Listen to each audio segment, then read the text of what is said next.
आप सभी भली भांति अवगत हैं कि पिछले कुछ दिनों पूर्व मुझे जान से मारने की धमकी दी गई थी, मां बहन की गालियां दी गई थी और कोई गोली मारेगा इसको 1 करोड़ रुपया इनाम तक की घोषणा किसी असामाजिक तत्व द्वारा की गई थी। इसमें सभी साथी आज कल से मुझे कॉल कर रहे हैं कि इसमें क्या हुआ क्या नहीं हुआ।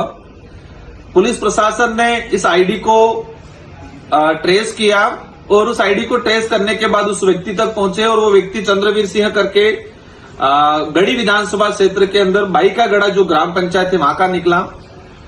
और जो मैंने और प्रशासन का हमारा जो शुरुआती दृष्टिकोण था कि कोई मतलब जवान आदमी या कहे कि इस तरह का कोई लड़का इस तरह का कोई होगा, लेकिन इस घटना में जो गिरफ्तार हुआ है चंद्रवीर सिंह 65 साल की उम्र का व्यक्ति है, जो मेरी बात करें तो दादाजी की उम्र का व्यक्ति है। और प्रशासन के अधिकारियों से मेरी बात हुई है कि जिस तरीके से उसने लिखा था, उसने आप सभी भली भांति जानते हैं कि अपने इलाके के अंदर कौन नेता कौन सी पार्टी किस तरीके पे हमारे पे झूठे आरोप लगाती है, उसी वे में उसने जैसे कि कहा कि क्रिश्चियन है, ये अमेरिका मतलब बाहरी तत्व है, मां बहन की गालियां दी और अंत में उनको मुझे मारने की और सुपारी देने तक की बात की। तो आप सभी भली बातें है कि इस तरह की बातें कौन सी पार्टी और कौन से नेता बोलते हैं। मैं इन चीजों पे इनका नाम नहीं लेना चाहूंगा।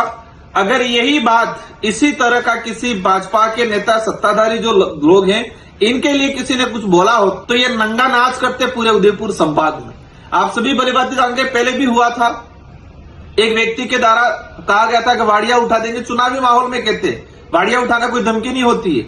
मैंने खुद ने कहा था कि रगड़ा मतलब पॉलिटिकली वैचारिक रूप से रगड़ा निकाले, ऐसे कमेंट पे भी मुकदमा दर्ज करके गिरफ्तार किया था। तो ये जो मामला है एक अलग टाइप का मामला है, संदिग्ध मामला है। और मुझे जहां तक आभास मतलब मुझे जो असमंजस्य की स्थिति है कि 65 साल की उम्र का व्यक्ति फेसबुक पे इस तरह से लिखना और डिलीट करना, और कहा जा रहा है कि मैं दारू के नशे में दूध था। मैंने क्या लिखा मुझे नहीं पता है और मैं उनको जानता भी नहीं हूं। मतलब मुझे जानता नहीं है तो मेरे बारे में आकलन कैसे किया इस तरह से ये। और जहां तक हमें जो अज्ञात सूत्रों से पता चला है कि ये व्यक्ति अकेला नहीं था, उस व्यक्ति के साथ 3-4 लोग और बैठे हुए थे, पार्टी कर रहे थे। उसमें कुछ पॉलिटिकली लोग घराने से भी लोग हैं, कुछ ये भी आया है कि कोई पुलिस प्रशासन का भी व्यक्ति है जिसका इसके अंदर इन्वॉल्वेशन है या इसका मोटिवेशन है, उसको कहे कि मतलब चढ़ाने का काम या उसको उकसाने का काम भी ऐसे लोगों ने किया है। तो पुलिस प्रशासन के अधिकारियों से मेरा अनुरोध है कि उस व्यक्ति को गिरफ्तार करके खानापूर्ति नहीं करें। ये व्यक्ति कमेंट किया, मेरी जो कहे कि मैंने जो प्रेस कॉन्फ्रेंस की थी 7 तारीख को, प्रेस कॉन्फ्रेंस मैंने सुबह 11 बजे की थी, 11 साढ़े 11 बजे। अगर प्रेस कॉन्फ्रेंस के दौरान ही इसने ट्वीट किया है तो आप सभी जानते हैं कि सुबह 11 बजे 65 साल की उम्र वाला व्यक्ति कैसे बिल्कुल शराब के नशे में धुन हो सकता है।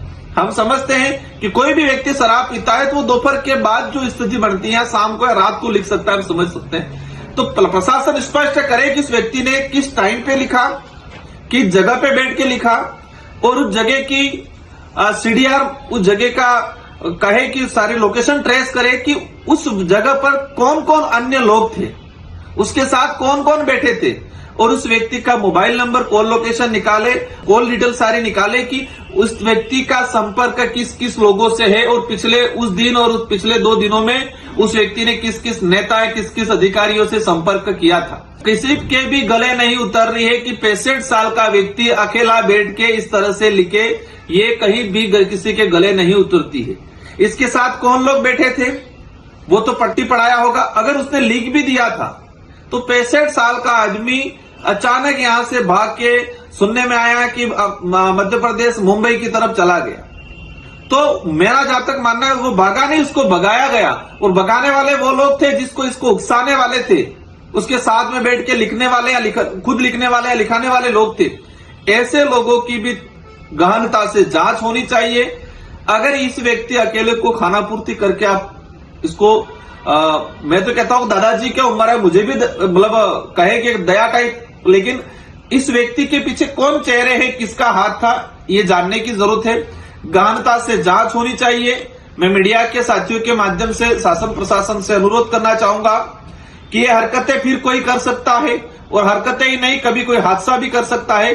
तो इसके पीछे कौन लोग थे, इनके सबकी सीडीआर, उस व्यक्ति की सीडीआर मंगाई जाए, उसका कॉल लोकेशन उस समय कहां था, और पुलिस पर अधिकारी किस टाइम पे लिखा, किस जगह पे बैठ के लिखा, और उसकी कॉल लोकेशन, कॉल डिटेल सार्वजनिक करे, और एज ए परिवादी के रूप में मुझे भी अवगत कराए। और बाकी क्षेत्र के सारे युवा साथियों से मेरा अनुरोध है, और अनुरोध से पहले मैं आपको धन्यवाद देना चाहता हूं कि मैंने आप सबसे अपील की थी कि हमें शांतिपूर्वक तरीके से, प्रशासन इसमें काम कर रहा था और अभी तक प्रशासन ने इसमें काम किया है। प्रशासन ने, मैं ही नहीं कह रहा हूं प्रशासन गलत है, लेकिन प्रशासन से मेरा अनुरोध है कि किसी के भी दबाव में आए बिना निष्पक्ष तरीके से इसकी जांच हो, इसके पीछे कौन लोग है उसकी पहचान हो और उनको भी सजा हो, क्योंकि ये बचेंगे कल उठा के कोई और बात होगी, कभी कोई हादसा भी करा सकते हैं। इसलिए इनकी तह तक जाए। ऐसे यहां तक सुनने में आ रहा है बांसवाड़ा जिले के अंदर 2017 में कुछ दंगे हुए थे, हिंदू मुस्लिम के दंगे कराए थे। कुछ ऐसे पुलिसकर्मी थे जिन्होंने जानबूझकर माहौल क्रिएट किया था, वहां कुछ गलत चीजें, विस्फोटक चीजें रखवाई थी, कुछ आपस में समुदाय में भिड़ाया था, अपना वो कहते हैं गैलेंट्री प्रमोशन लेने के लिए, प्रमोशन के चक्कर में इस तरह से। तो ऐसे लोग भी इसमें सम्मिलित है, ऐसी जानकारी आई है। तो अधिकारियों से मेरा अनुरोध है कि इनकी गहनता से जांच हो और कार्रवाई करें, निष्पक्ष रूप से किसी के दबाव में नहीं आए।